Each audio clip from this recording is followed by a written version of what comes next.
Everyone, how are you all. मेरा नाम है निकिता और स्वागत है आप सभी का हमारी इस इंग्लिश क्लास में। आज हम लोग वोकैबुलरी के सेशन के लेक्चर नंबर 3 पर आ चुके हैं, एज एन सेशन नंबर 3 पर आ चुके हैं। तो जैसे कि मैंने लास्ट क्लास में आप लोगों को बताया था कि लेक्चर 3 या सेशन 3 जो हमारा होने वाला है वो होने वाला है वन वर्ड सब्सटीट्यूशंस पे। आज हम कुछ वन वर्ड सब्सटीट्यूशंस करने वाले हैं। काफ़ी मज़ा आएगा, सेशन को पूरा ज़रूर देखना, ठीक है। काफ़ी कुछ सीखने को मिलेगा, यहाँ से क्वेश्चंस आपके एग्जाम्स में भी आते हैं, तो इस चीज़ को और ध्यान से देखना है, ठीक है, और ध्यान से चीज़ों को सीखना है, लर्न करना है। बट एक क्विज सेशन टाइप का है जिसमें आप लोग भी अपने आप से, मतलब पहले आपसे मैं सवाल पूछूंगी, आप लोग आंसर करोगे एंड देन हम लोग क्या करेंगे, देन हम लोग आंसर चेक करेंगे और चीज़ें सीखेंगे। साथ ही साथ सीखने के लिए और प्रैक्टिस करने के लिए आप हमारे इस ऐप को डाउनलोड भी कर सकते हो, कर सकते नहीं हो, कर लो, ज़्यादा बेहतर रहेगा। इसको डाउनलोड कर लो, यहाँ पे बहुत सारी सेशंस मतलब बहुत सारे प्रैक्टिस सेट्स अवेलेबल हैं, टेस्ट सीरीज़ हैं, बुक्स हैं, जिसकी मदद से आप अपने एग्जाम की तैयारी और भी बेहतर तरीके से कर सकते हो। और आपको आज की क्लास की PDF मिलेगी इस टेलीग्राम चैनल पर, तो जा करके जल्दी से क्लास के बाद जा करके इस चैनल को ज्वाइन कर लेना। सभी क्लासेस की PDF अपडेट हो जाती है वहां पर तुरंत के तुरंत क्लास खत्म होने के बाद। आज के सेशन में आप लोग पूरा ध्यान दो, क्विज पर ध्यान दो, मजे करो, क्विज में आंसर दो अच्छे से कमेंट्स में और सीखो चीज़ों को, समझो चीज़ों को। एंड देन आप यहाँ पर जाकर के टेलीग्राम से हमारी ये जो PDF है डाउनलोड कर लेना और उसके बाद नोट्स बना लेना, ठीक है। चलो शुरू करें फिर हम लोग। तो शुरू करने से पहले टाइम टेबल देख लो एक बार आपकी क्लासेस का, आपकी क्लासेस कब कब होती हैं, किस किस समय पर होती हैं, ठीक है। तो आपको पता होना चाहिए ताकि आप इस टाइम पर अपनी क्लासेस को ज्वाइन कर सकें। 4 बजे इंग्लिश की क्लास होती है, Monday to Friday, regularly daily. तो आना है इस टाइम पर, तभी जाकर के जो कॉन्सेप्ट अच्छे से हो पाएंगे। आधी क्लास लेकर के कभी आए कभी नहीं आए वो नहीं करना, ठीक है। चलो, वोकैबुलरी का सेशन लेक्चर नंबर 3 है ये हमारा, one word substitution. One word substitution जानते हो ना क्या होता है, कि हमें एक पूरा किसी चीज़ का एक्सप्लेनेशन दे रखा है बेसिकली, ठीक है ना। किसी चीज़ का एक्सप्लेनेशन दे रखा है कि ऐसी चीज़ जो ये करती है, तो उसके लिए हमारी इंग्लिश लैंग्वेज में बहुत सारे ऐसे वन वर्ड्स बने हुए हैं, है ना। एक वर्ड बना हुआ है कि आप ये कहने की जगह कि कोई इंसान जो आपको पढ़ाता हो, जो आपको नॉलेज इम्पार्ट करे, तो उसको तो हम टीचर कह सकते हैं, है कि नहीं। तो ये वन वर्ड सब्सटीट्यूशन है कि किसी चीज़ को एक्सप्लेन कर रखा है, आपको एक सेंटेंस दे रखा होगा, कोई चीज़ बता रखी होगी, आपको उसमें 4 दिए गए ऑप्शंस में से करेक्ट ऑप्शन चूज करना है जो उसको एग्जैक्ट सब्सटीट्यूट कर रहा है। कि अच्छा भाई, कोई इंसान जो पढ़ाता है, जो नॉलेज इंपार्ट करता है, अरे उसे तो टीचर कहते हैं, डॉक्टर थोड़ी कहते हैं। तो आप ऑप्शन नंबर जहाँ पे टीचर लिखा होगा उसको सिलेक्ट करेंगे। ये वन वर्ड सब्सटीट्यूशन होता है। तो आज आप देख लो एक बारी, पहले डायरेक्शंस पढ़ लो। इस टाइप से क्वेश्चंस आते हैं। In the given questions, out of the 4 alternatives, choose the one that can be substituted for the given word or sentence. 4 options होंगे, आपको उसको सिलेक्ट करना है कि कौन सा वर्ड जो है सब्सटीट्यूट कर रहा है, ठीक है, हमारे गिवन वर्ड या सेंटेंस को। तो आई होप तैयार हो, शुरू करें। आप लोगों को कमेंट सेक्शन में आंसर करना है, तो थोड़ा ऐसे तेजी के साथ बैठना, जल्दी जल्दी आंसर आते रहने चाहिए। कुछ टाइम मैं भी दूंगी तुम लोगों को थोड़ा सा सोचने के लिए, बाकी फिर हम लोग बाद में डिस्कस करेंगे। चलो, वर्ड नंबर 1 कह रही हूं मैं, स्टेटमेंट नंबर 1 या क्वेश्चन नंबर 1 हमारा ये है, extreme old age when a man behaves like a fool. उसे हम क्या कहते हैं? बहुत ही मतलब ऐसे एक्सट्रीम ओल्ड एज, काफी ज्यादा बुढ़ापा, जिसपे ना एक इंसान जो है वो एक मतलब होता है ना कि बहुत एक हमारी, अच्छा चलो 80 तो एक नॉर्मल एज है, ठीक है। 90, 100, उससे आगे अगर हम इस एज में पहुंच गए, बहुत ज्यादा बुढ़ापा, और उस टाइम पे क्या होता है कि इंसान जो है थोड़ा थोड़ा क्या एक फूल की तरह बिहेव करने लग जाता है। हमारा दिमाग इतना अच्छे से काम नहीं करता है, हम इतने अलर्ट नहीं होते, हम इतने अटेंटिव नहीं होते चीज़ों को लेकर के। उसको क्या कहते हैं आपको बताना है। इम्बेसिलिटी, सेनिलिटी, डॉटेज या सुपर एनुएशन, क्या कहा जाता है एक्सट्रीम ओल्ड एज को, when a man behaves like a fool? बताइए, सोचो। इम्बेसिलिटी बोलते हैं, सेनिलिटी बोलते हैं, डॉटेज कहा जाता है, सुपर एनुएशन कहा जाता है, उसको क्या बोलते हैं? देखो, करेक्ट आंसर जो है वो यहाँ पर वो है डॉटेज, ठीक है। एक ऐसी एज जहाँ पर इंसान जो है बहुत मतलब काफ़ी एज हो चुकी होती है, उस वजह से वो स्टूपिड हरकतें करते हैं, मतलब ऐसे लाइक अ फूल। स्टूपिड तो नहीं बोलेंगे, लाइक अ फूल, आपको नहीं पता होता आप क्या कर रहे हो, इतना बुढ़ापा है, दिमाग भी ढंग से नहीं चल रहा है, ठीक है। इस वजह से इम्बेसिलिटी का मतलब क्या होता है? अब मैंने देखो यहाँ पर ना आप लोगों के लिए डॉटेज का मतलब नहीं लिखा है। क्यों नहीं लिखा है? Because this word means this, ठीक है। इसका यही मीनिंग है। डॉट एज का मतलब है extremely old age when a man behaves like a fool. But मैंने आप लोगों के लिए सोल्यूशन स्लाइड पर बाकी वर्ड्स के मीनिंग लिखे हैं ताकि आपको पता चल जाए अच्छा इनका मतलब भी क्या है। उसका मतलब तो आप समझ ही गए। सो इम्बेसिलिटी का मतलब होता है क्वालिटी और state of being very stupid और फुलिश। ठीक है, जब इंसान बहुत ही मूर्ख है ना, उसको हम बोलते हैं इम्बेसाइल पर्सन। ये तो एकदम ही बेवकूफ है, एकदम ही मूर्ख है। ठीक है, चलो। सेनिलिटी का मतलब होता है फिजिकल और mental decline associated with old age. Senility का मतलब होता है कि उम्र के साथ साथ होता है ना, उम्र के साथ साथ उम्र का तकाजा, उम्र के साथ साथ जो हमारी फिजिकल स्टेट में ना, कहाँ फिर इतनी तेजी से हम बूढ़े होने, जैसे जैसे उम्र बढ़ती है कहाँ इतनी तेजी रह जाती है शरीर में, तेजी से ऊपर सीढ़ियाँ चढ़ के उतर गए ना, घुटने दर्द, जोड़ों का दर्द, कमर दर्द। तो ये जो फिजिकल डिक्लाइन आता है, जो मेंटल डिक्लाइन आता है उम्र के साथ, उसे हम सेनिलिटी बोलते हैं। और सुपर एनुएशन होता है पेंशन जो कि रिटायर्ड एम्प्लॉय को पे करी जाती है, who has contributed to a fund. ठीक है, सो ये होंगे हमारे इनका सभी वर्ड्स का मीनिंग। और डॉट एज का मीनिंग आप जान चुके हो, एक्सट्रीम ओल्ड एज की वजह से जब एक इंसान इसे बुद्धू की तरह से ट्रीट करने, वो बिहेव करने लग जाए। चलो, so question number 2, that which cannot be corrected, कोई चीज जिसको सुधारा नहीं जा सकता, ठीक है, जिसको ठीक नहीं किया जा सकता, उसको हम क्या कहते हैं? अनइंटेलिजिबल, अनडेलिबल, हाँ अनडेलिबल, इलिजिबल या इनकॉरेजिबल, क्या कहते हैं हम उसको? That which cannot be corrected, जिसको सुधारा ना जा सके, जिसमें सुधार ना किया जा सके। सोचो, ये बहुत इजी है, ये क्वेश्चंस, ऐसे क्वेश्चंस बहुत मतलब आ रखे हैं पहले भी। सो इस टाइप के क्वेश्चंस आ रखे हैं पहले भी। तो क्या होगा यहाँ पे correct answer?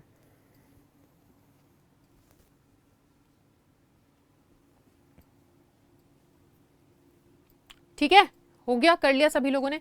So question number 2 का आंसर जो करेक्ट होगा वो होगा ऑप्शन नंबर डी, इनकॉरेजिबल। इसको सुधारा ना जा सके। होता है ना, मम्मी बोलते ना कैसे, जैसे कई बार मम्मी डांटती है, कुछ कहते हैं कि तुम्हें सुधार ही नहीं सकते, तुम तो सीखने ही नहीं वाले हो, एकदम ढीठ हो गए हो। तो हम उस टाइम पे बोलते हैं, इंग्लिश में बोला जाएगा इनकॉरेजिबल, नहीं सुधारा जा सकता, तुम्हें सिखाया ही नहीं जा सकता है, सीखना ही नहीं है कुछ ना, सुधार की गुंजाइश ही नहीं बची। पीटीएम वगैरह में जाओ तो मैम से काफी डांट सुनने को मिलती है इस टाइप से। सो उसे बोलते हैं इनकॉरेजिबल। अब बाकी वर्ड्स का मीनिंग क्या है? अनइंटेलिजिबल मतलब कि इम्पॉसिबल टू अंडरस्टैंड, जो चीज समझ में ही ना आए, समझ के परे, आप समझ ही नहीं सकते उस चीज को। इनडेलिबल का मतलब होता है not able to be forgotten, जिसको भुलाया ना जा सके। और इलेजिबल का मतलब होता है अनरीडेबल, जिसको पढ़ा ही ना जा सके। डॉक्टर्स की हैंडराइटिंग होती है, पढ़ी जाती है, सिर्फ केमिस्ट पढ़ सकता है वो क्या हो जाएगी? वो इलेजिबल हो जाएगी। ठीक है, चलो, आई होप समझ गए होगे। इन पे भी ध्यान देना, सिर्फ उस क्वेश्चन के करेक्ट आंसर पे ध्यान मत देना कि इनकॉरेजिबल का मीनिंग जिसको सुधारा ना जा सके। इन पे भी ध्यान दो, यहां से भी आ सकता है। चलो, वर्ड नहीं, question number 3, the study of ancient societies, हमारी प्राचीन समाज की जो पढ़ाई थी, है ना, प्राचीन के समय पर जो सोसाइटीज की स्टडी थी, प्राचीन समय की सोसाइटीज की जो स्टडी है उसको हम क्या कहते हैं? ठीक है, एंथ्रोपोलॉजी, आर्कियोलॉजी, हिस्ट्री, एथनोलॉजी, क्या कहा जाएगा इसको? चलो सोचो, what should be the correct answer?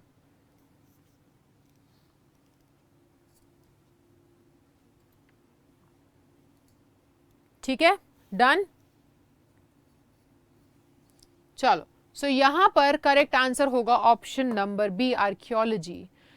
Archaeology वो स्टडी है, एंशिएंट सोसाइटीज की स्टडी को आर्कियोलॉजी कहा जाता है। एंथ्रोपोलॉजी का मतलब होता है जब आप ह्यूमन सोसाइटी को स्टडी करते हो, उसके कल्चर को, उसके डेवलपमेंट को स्टडी करते हो कि अच्छा ह्यूमन सोसाइटीज कैसे बनी, कैसे ह्यूमन कल्चर क्या है, कल्चर को स्टडी करना, लोगों के ह्यूमन डेवलपमेंट को स्टडी करना, उसको एंथ्रोपोलॉजी कहते हैं, इस स्टडी को।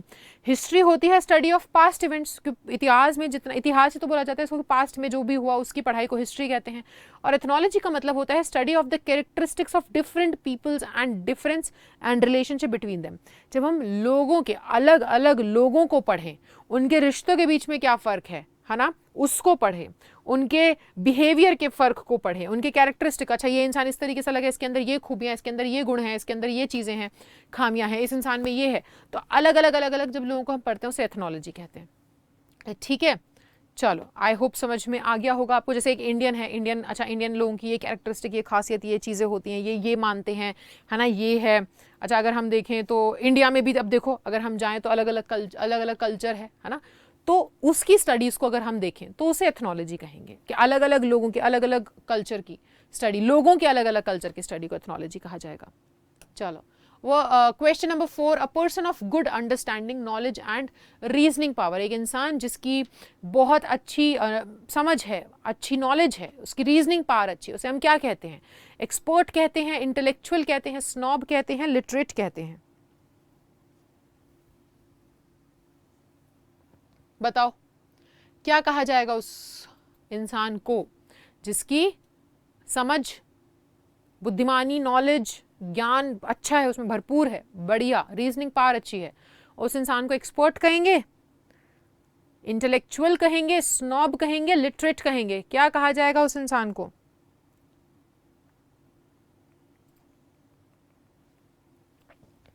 देखो आंसर चेक करें। सो क्वेश्चन नंबर 4 का option number B correct answer है। उस इंसान को इंटेलेक्चुअल कहा जाएगा, ठीक है, कि जिस इंसान की रीजनिंग पावर अच्छी है ना, इंटेलेक्चुअल, जिसकी नॉलेज अच्छी है, उसको इंटेलेक्चुअल कहते हैं। एक्सपर्ट होता है जो किसी एक पर्टिकुलर फील्ड में श्रेष्ठ हो, ठीक है। A person who is very knowledgeable about और skilful in a particular area, ठीक है, कि इस फील्ड का एक्सपर्ट है वो, कि इस फील्ड की उसे पूरी नॉलेज है, उसको पूरी मतलब उसे पूरा अंदाजा है, उसमें सारी स्किल्स हैं। स्नॉब एक ऐसा इंसान होता है जो बिलीव करता है कि उनका जो टेस्ट है किसी पर्टिकुलर एरिया में, उनके जो विचार हैं, उनका जो मानना है किसी पर्टिकुलर एरिया में, वो बेटर है बाकी लोगों से। हम हैं, हमें पता है, ठीक है, हम जो कह रहे हैं वो सही है, तुमसे बेहतर है, तुम लोगों को ये पसंद है, मुझे ये पसंद है, मेरी पसंद ज़्यादा बेटर है। वो इंसान जो अपने आप को सुपीरियर मानता है, अपनी पसंद को सुपीरियर मानता है किसी पर्टिकुलर एरिया में। लिटरेट जो पढ़ा लिखा इंसान हो, जो लिख सके, पढ़ सके, उसे लिटरेट कहते हैं हम, ठीक है। चलो सो आई होप समझ में आ गया होगा। इंटेलेक्चुअल वो इंसान है जिसको अच्छी खासी नॉलेज होती है हर एक चीज़। हम एक कॉमन ग्राउंड पे बात कर रहे हैं कि प्रॉपर नॉलेज है बहुत सी चीज़ों को लेकर के, काफ़ी चीज़ों को लेकर के, रीजनिंग पावर अच्छी है उसकी। चलो question number 5, a person who इंसिस्ट्स on something, एक इंसान जो किसी चीज़ पे से मतलब अड़ जाए कि नहीं ये करते हैं ना, ये करते हैं, ये करते हैं, ऐसे करते हैं, चलो यहीं चलते हैं, यहीं चलते हैं, इंसिस्ट करना, ठीक है, तो उसको हम क्या बोलेंगे? उस इंसान को हम क्या बोलेंगे?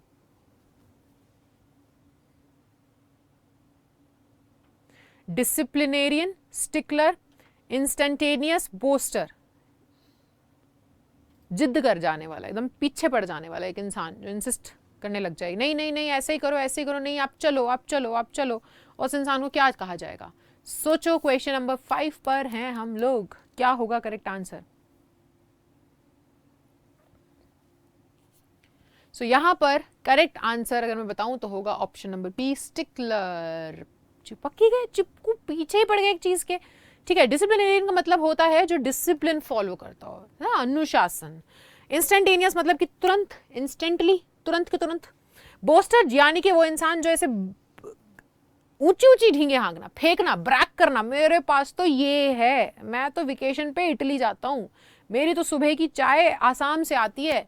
वो इंसान अपनी तारीफ करना, ढींगे हाँकना, बोस्ट करना, ब्रैक करना चीज़ों को, ठीक है वो। और जो जैसे चेप इंसान पीछे पड़ जाए, ये करते हैं, ये करते हैं, ऐसे करते हैं, इंसिस्ट, जिद्दी है ना किसी चीज़ पे पीछे ही पड़ जाना, उसे हम स्टिकलर कहते हैं, ठीक है। आई होप क्लियर होगा। चलो question number 6, a state in which the few govern the many, एक ऐसी स्टेट जहां पर, या एक ऐसी राज्य जहां पर कुछ लोग बहुत सारे लोगों को गवर्न करते हैं, ठीक है, ऐसी सरकार को हम क्या बोलेंगे? Few govern the many, monarchy, oligarchy, plutocracy, ठीक है, या फिर ऑटोक्रेसी? क्या बोला जाएगा? मोनार्की तो समझते होगे, है कि नहीं? अभी तुम लोगों ने क्वीन एलिजाबेथ के निधन के बारे में सुना होगा, है कि नहीं? तो वहां पर मोनार्क क्या होते हैं? सम्राट, राजा, उनका जो शासन चल रहा होता है ना, वो राज कर रहे हैं, हाँ, तो वो मोनार्की है, ठीक है। चलो बताओ, तो एक तो मैंने बता दिया, तो ऑप्शन नंबर ए तो कट गया, वो तो मैम ने पहले ही बता दिया आंसर, तो उसे हटा दो, कट चुका है वो लिस्ट में से। बाकी 3 बचे, उनमें सोचो क्या होगा correct answer. State in which the few govern the many, कुछ लोग ने राज कर रखा है सब पर।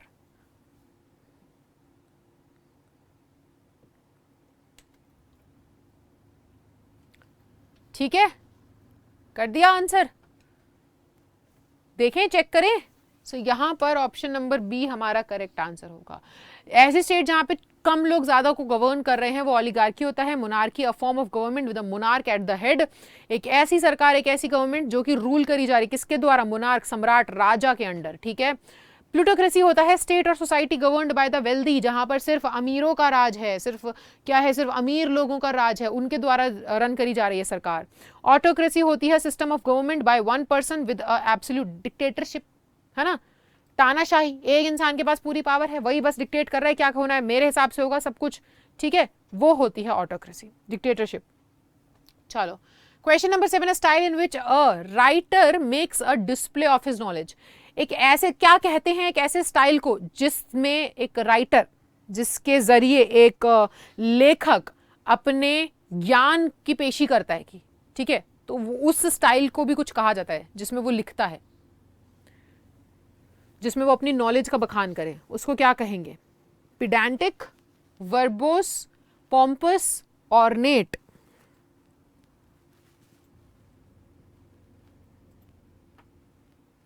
बताओ क्या होगा यहां पर करेक्ट आंसर?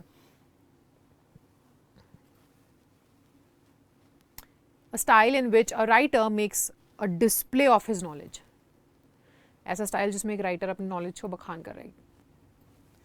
चलो ठीक है, कर लिया सब लोगों ने इसका करेक्ट आंसर दे दिया? कोई रह गया है तो जल्दी जल्दी से आओ भाई आगे, आंसर कर लो कमेंट सेक्शन में, सोचो क्या होगा इसका करेक्ट आंसर।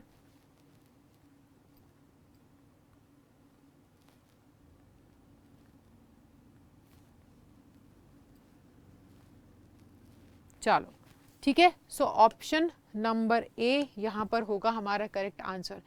इसे पेडेंटिक बोलते हैं जिस स्टाइल से, एक स्टाइल जिसमें एक राइटर अपनी नॉलेज का डिस्प्ले करे, उसे पेडेंटिक कहते हैं। लेकिन वर्बोस का मतलब होता है express in more words than are needed, कि एक चीज को इतने में समझाया जा सकता था लेकिन तुमने ज्यादा शब्दों का इस्तेमाल करके समझा रखा है।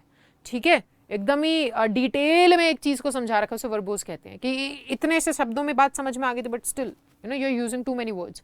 सो पॉम्पस का मतलब होता है, पॉम्पस अगर मैं एक और तरीके से समझाऊं, देखो इफेक्टेडली ग्रैंड, धूमधाम से, तगड़ाई, बिग फैट वेडिंग्स होती है ना, इंडियन वेडिंग्स, धूमधाम से शादी करिए, पॉम्पस बोल सकते हैं हम, ग्रैंड। ठीक है, और सोलम या फिर सेल्फ इंपॉर्टेंट भी कहा जा सकता है। ऑर्नेट का मतलब होता है इलैबोरेटली और हाईली डेकोरेटेड। ठीक है, चलो सो उसका मीनिंग समझ गए। पेडेंटिक का मतलब क्या है? Style in which a writer displace his knowledge. चलो सो आते हैं हम लोग हमारे क्वेश्चन नंबर 8 पर। लिस्ट ऑफ द बिजनेस और subjects to be considered at a meeting, है ना, जब मीटिंग होती है तो एक लिस्ट होती है ना कि अच्छा इस मीटिंग के अंदर हम इस सब्जेक्ट पर, इस मुद्दे पे बात करने वाले हैं, वो क्या कहलाती है? स्केड्यूल होता है, टाइम टेबल होता है, एजेंडा होता है, प्लान होता है। ये तो इजी है, आप लोग भी बता सकते हैं इसका करेक्ट आंसर, है ना। लिस्ट ऑफ द बिजनेस और सब्जेक्ट्स, एक प्रॉपर लिस्ट, एक मीटिंग से पहले एक होता है ना कि अच्छा ठीक है आज मीटिंग से पहले हम लोग क्या क्या डिस्कस करने वाले हैं, उसको हम क्या बोलेंगे कि मीटिंग के अंदर ये पॉइंट्स डिस्कस होंगे, ये सब्जेक्ट्स पे बात होगी, इन मुद्दों को उठाया जाएगा। सो वो क्या कहलाता है? बहुत ईजी है इसका आंसर, तो छोटा बच्चा भी जवाब दे देगा। स्केड्यूल बोलते हैं, टाइम टेबल बोलते हैं, एजेंडा बोलते हैं, प्लान बोलते हैं।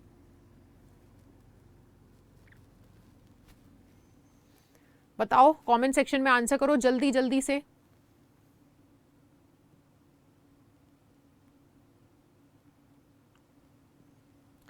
ठीक है, डन।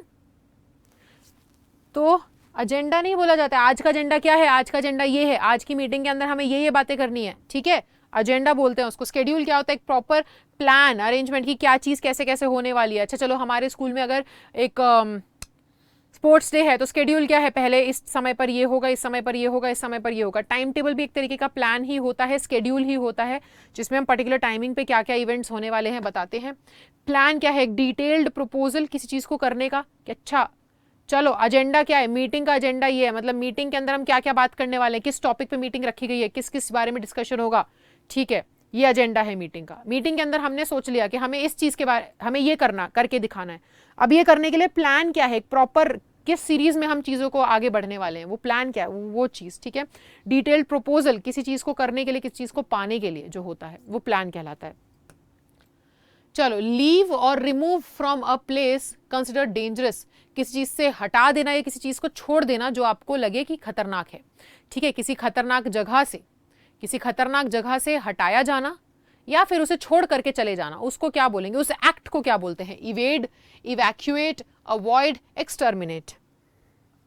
ये तो तुमने सुना होगा अभी जब एक्सट्रीम कंडीशंस आई थी कोरोना के टाइम पर भी, है ना। सो एक डेंजरस प्लेस को ना खाली कर दिया गया था। वो एक मकान में, बहुत बड़ा हिंट दे दिया मैंने, तुमने सुना होगा, न्यूज़ में सुना होगा कि अच्छा इस मकान में जैसे ही आग लगी तो लोगों को वहाँ से क्या कर दिया गया, लोगों को वहाँ से डैश, अब तुम बताओ इसमें से क्या आएगा, वहाँ से, वो डेंजरस जगह थी, आग लगी थी, जान को जोखिम था, तो लोगों को वहाँ से निकाल दिया गया था, उनको जाने को बोला गया कि आप यहाँ से निकल जाइए, इस एरिया में से चले जाइए, ठीक है। सॉरी। सो क्या होगा इसका करेक्ट आंसर? लीव और remove from a place consider dangerous, जिसको डेंजरस माना जाए, जिस प्लेस को। सो क्वेश्चन नंबर 9, जल्दी जल्दी से सोचो क्या होगा इसका करेक्ट आंसर। बोलते नहीं है इवैक्यूएट, है ना, यहां पर जहरीली गैस फैल जाने के चक्कर में वहां से लोगों को इवैक्यूएट करवा दिया गया था, यानी कि उन्हें जाने के लिए कह दिया गया था, उन्हें उस जगह को छोड़ के निकलने के लिए कह दिया गया था। सो इवैक्यूएट बोला जाता है ना बेटा, है कि नहीं। चलो, सो ये तो हम समझ गए कि एक जगह से अगर निकाला जाए, उसे छोड़ के जाने के लिए कहा जाए, है ना, जो कि कंसिडर की जा रही डेंजरस है, उसे इवैक्यूएट कहा जाता है। बट इवेड का मतलब है एस्केप और avoid someone something especially by trickery, यानी कि धोखाधड़ी से किसी जगह से निकल जाना, चुपचाप भाग निकलना किसी चीज से, धोखे से। अवॉइड, किसी चीज से दूर रहना, ठीक है, किसी चीज, कोई चीज को करने से अपने आप को रोकना। और एक्सटर्मिनेट का मतलब होता है किसी चीज को पूरे तरीके से नष्ट कर देना। चलो 10th क्वेश्चन पे आते हैं। A prima facie case is such. Prima facie case क्या होता है, इसके बारे में सुना होगा, एक बहुत ही ऐसा कॉमन सा यूज टर्म है ये। As it is seem at first sight, prima facie case क्या होता है? जैसा दिखता है पहली बार में वैसा। As it is made to be seem at first time, जैसा पहली बार पे दिखाया जाए, है ना, उसको हम बोलते हैं। As it turns out to be at the end, कि अंत में जैसा निकला, सोचा कुछ था, अंत में जो निकला उसे हम प्राइमा फेसी कहते हैं। या as it seems to be to the court after a number of hearing, या फिर कोर्ट की कई सारी सुनवाई के बाद जैसा कोर्ट को समझ में आए। प्राइमा फेसी होता क्या है ना, कैसा केस है? ऐसा केस मतलब पहले हमें देखने में ये समझ में आ रहा था, पहली नजर में हमने जो सोचा उसे हम प्राइमा फेसी कहेंगे, या फिर जैसा हमको दिखाया गया, है ना, कि सब कुछ अच्छा अच्छा देखने में लग रहा था कि ये तो अच्छा है सब कुछ, इनके बीच में तो सब अच्छा चल रहा है, उसे हम प्राइमा फेसी कहते हैं। या फिर प्राइमा फेसी हम उसे कहते हैं कि अच्छा, जो अंत में हमें पता चला कि अच्छा ये पूरा मान रहा था, अंत में तो कुछ और ही कहानी निकली, वो प्राइमा फेसी है। या फिर कोर्ट के सामने कई सारी हियरिंग्स के बाद, है ना, it as it seems to the court after a number of hearings, के उनका जो डिसीजन होता है कि अच्छा इतनी सारी सुनवाई के बाद अब हमें ये समझ में आ रहा है, उसे प्राइमा फेसी कहते हैं। क्या होता है? क्वेश्चन नंबर 10 है आपका, सोचो।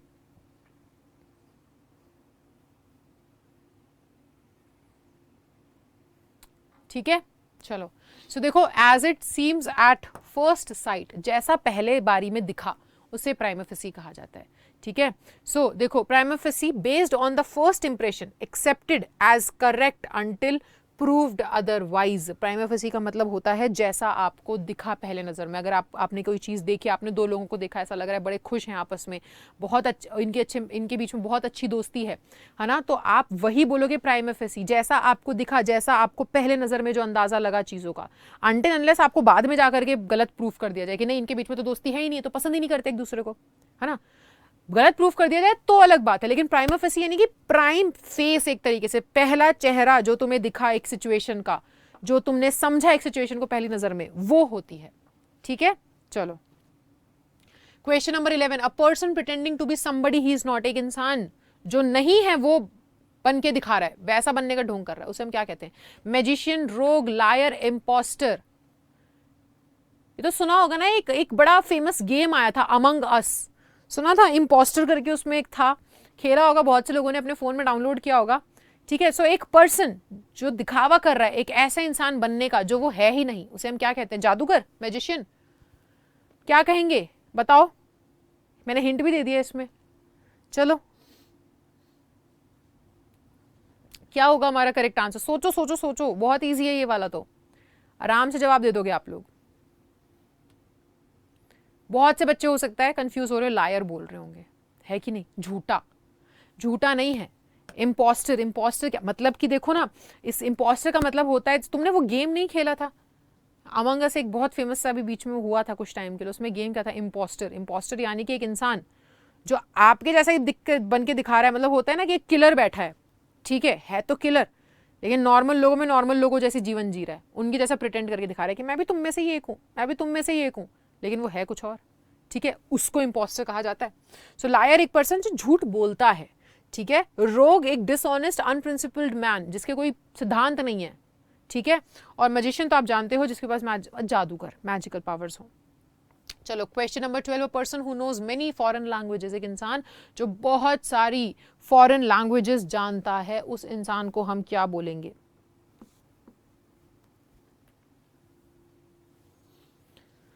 Linguistic, grammarian, polyglot, bilingual.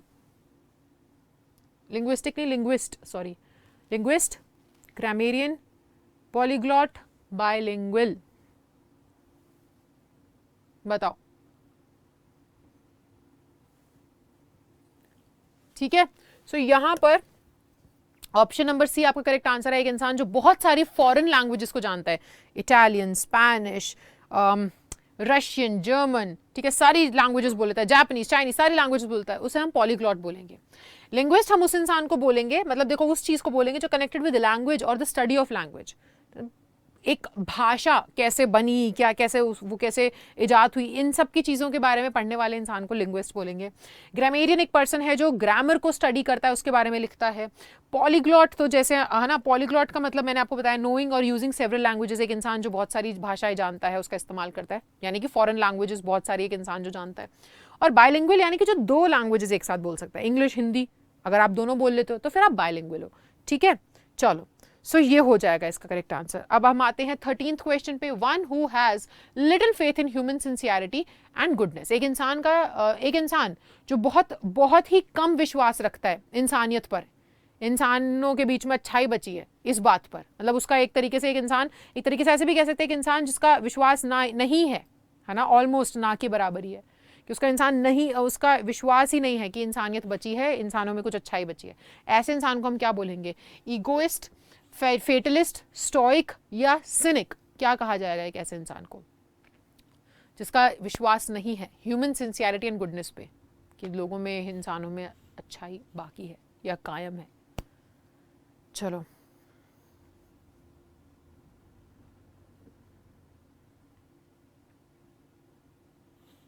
ठीक है। सो यहां पर ऐसे इंसान को हम सिनिक बोलते हैं, जिसका इस बात पे भरोसा ना हो कि इंसानों में अच्छाई बची है, ठीक है। ईगोइस्ट एक ऐसा इंसान होता है who is preoccupied with his और her own interest, a selfish person, मैं हूं, अपने बारे में सोच ले वो इंसान पहले, है ना, तब तो उसे टाइम मिलेगा किसी और के बारे में सोचने का। तो एक इंसान जो अपने ही बारे में सोचता रहता है, जिसके पास जो अपने अलावा किसी और के बारे में सोच ही नहीं पाता है, उस इंसान को ईगोइस्ट बोलते हैं। फेटलिस्ट एक ऐसा इंसान होता है जो मानता है कि जितनी भी चीजें हो रही हैं वो इनएविटेबल है, मतलब उन्हें टाला नहीं जा सकता, उन्हें तो होना ही होना है, इसलिए हमारे कुछ करने या ना करने से कुछ फर्क नहीं पड़ता और हमारे पास कोई चॉइस है नहीं, ठीक है। एक ऐसा इंसान जो इस मेंटालिटी से चलता है कि यार ये तो होना ही है ना, एक दिन ये तो होना ही है, तो मेरे करने से क्या ही हो जाएगा, मेरे करने से मैं क्या ही बदल दूंगा, कुछ नहीं हो पाएगा, ये तो जो जीवन चल रहा है, जो चीज़ें हो रही हैं, सरकार अगर ऐसे हो रही है, हमारे देश में ये सरकार आ रही है, जो भी है, वो इस इंसान का मानना ये होगा कि ये तो होना ही है, इसे तो मैं कुछ नहीं कर सकता, ये तो इनएविटेबल है, ये तो अटल है, इसे तो नहीं टाला जा सकता, मेरे करने से कुछ भी नहीं होगा, मेरे चाहने ना चाहने से कुछ नहीं होगा, तो वो कुछ नहीं करता, फेटलिस्ट होता है। स्टोइक एक ऐसा पर्सन होता है हु कैन एंड्योर पेन और hardship without showing their feelings और कंप्लेनिंग, जो सारी पीड़ा, दुख, दर्द सब झेल जाता है बिना लोगों को जताए, उसे हम स्टोइक बोलते हैं, ठीक है। चलो, और 14th हमारा क्वेश्चन है, one who possesses many talents, एक इंसान जिसके पास बहुत सारे टैलेंट्स हो, एक तरीके से हम बोलते हैं ना मल्टी टैलेंटेड इंसान, उसको क्या कहा जाएगा? Versatile, nubile, exceptional, gifted. ये तो बहुत इजी है, तुम लोगों ने सुना होगा इस बारे में बहुत बहुत बारी।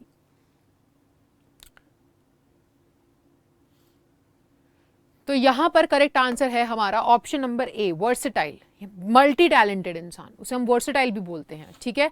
जुबिल का मतलब होता है एक सेक्सुअली अट्रैक्टिव, एक यंग वुमन, ठीक है, बहुत सुंदर प्यारी सी, और एक्सेप्शनल, जो चीज़ अनयूजुअल है, कि आम तौर पे तो ऐसा नहीं होता, एक्सेप्शनल, ठीक है। और गिफ्टेड यानी कि हैविंग एक्सेप्शनल टैलेंट और नेचुरल एबिलिटी, कि कुछ खास टैलेंट है तुम्हारे अंदर, ठीक है। बट हम यहाँ बात कर रहे थे मल्टीपल टैलेंट्स की, तो मल्टी टैलेंटेड वो वर्सेटाइल होगा। गिफ्टेड यानी कि तुम्हें एक एक्सेप्शनली कोई एक अलग ही खूबी है, हटके सबसे, वो हो जाता है, ठीक है। और लास्ट हमारा जो आज का क्वेश्चन है वो है a person who renounces the world and, मतलब त्याग दिया है, and practises self discipline in order to attain salvation. एक ऐसा इंसान जिसने दुनिया त्याग दी है और वो अनुशासन, सेल्फ डिसिप्लिन प्रैक्टिस करता है ताकि उसे मुक्ति मिल सके, उसको हम क्या कहते हैं ऐसे इंसान को? स्केप्टिक, एस्थेटिक, डिवोटी, एंटीक्वेरियन, क्या कहा जाएगा एक ऐसे इंसान को? तुम लोगों ने पढ़ा होगा मेरे ख्याल से सीबीएसई क्लास 10th के एक चैप्टर में है, कूर्ग चैप्टर है जहाँ तक मुझे याद आ रहा है, उसमें इस वर्ड का यूज़ किया गया है, एस्थेटिक। ये है आपका करेक्ट आंसर, ठीक है। त्याग देते हैं, मोह माया से ऊपर उठ चुके हैं, दुनियादारी को त्याग चुके हैं और सिर्फ मुक्ति और ज्ञान की खोज में है वो। सो स्केप्टिक का एक पर्सन इंक्लाइन टू क्वेश्चन और डाउट एक्सेप्टेड ओपिनियंस, ठीक है। तो मतलब वही एक इंसान, उसको श्योरिटी नहीं होती है, शक रहता है चीज़ों में कि अच्छा ऐसा है, नहीं है, पता नहीं, I don't know, I doubt, ठीक है। डिवोटी एक ऐसा इंसान होता है जो who is very interested in and enthusiastic about someone और समथिंग, जो एकदम होता है ना, अर्पण कर देना अपने आप को, एकदम चरणों में चले जाना, वो डिवोटी किसी भी चीज़ का हो सकता है, किसी एक इंसान का, किसी एक पर्टिकुलर रिलीजन का, किसी भी चीज़ का डिवोटी, ठीक है वो। और एंटिक्वेरियन होता है एक रिलेटिंग टू और डीलिंग इन एंटीक्स और रेयर बुक्स, जो एंटीक चीज़ों में, एंटीक आइटम्स में डील करता है, उसे हम बोलते हैं। वो बुक्स हो सकती हैं, वो और चीज़ें हो सकती हैं, गहने हो सकते हैं, कुछ भी हो सकता है, एंटीक आइटम्स में डील करने वाले बंदे को कहते हैं। सो ये है आज के हमारे कुछ 15 वन वर्ड सब्स्टिट्यूशंस। सो ये आपका टाइम टेबल है, ठीक है, क्लास का टाइम है, इस टाइम पर इस क्लास को अटेंड करें और इसको प्रैक्टिस करें अच्छे से। आई होप आज के सेशन में सारी चीज़ें क्लियर हुई होंगी, समझ में आई होंगी। आप प्रैक्टिस करो हमारे ऐप के ऊपर, और यहाँ से आप पीडीएफ कर सकते हो डाउनलोड, टेलीग्राम चैनल को ज़रूर ज्वाइन कर लो, सारी पीडीएफ्स यहाँ पे अवेलेबल हो जाएंगी। इससे नोट्स बनाओ, पढ़ो, लिखो बढ़िया तरीके से, और फिर अच्छे मार्क्स हम लेकर के आएंगे। मैं मिलूंगी आपसे नेक्स्ट क्लास में, जिसमें हम करेंगे प्रैक्टिस तो हम अभी भी कर रहे हैं, लेकिन उसमें हम थोड़ी मिक्स प्रैक्टिस करेंगे, एंटोनिम्स, सिनोनिम्स और आपके वन वर्ड सब्स्टिट्यूशन मिक्स होंगे। So I will see you in the next class. तब तक के लिए bye bye, take care and thank you so much.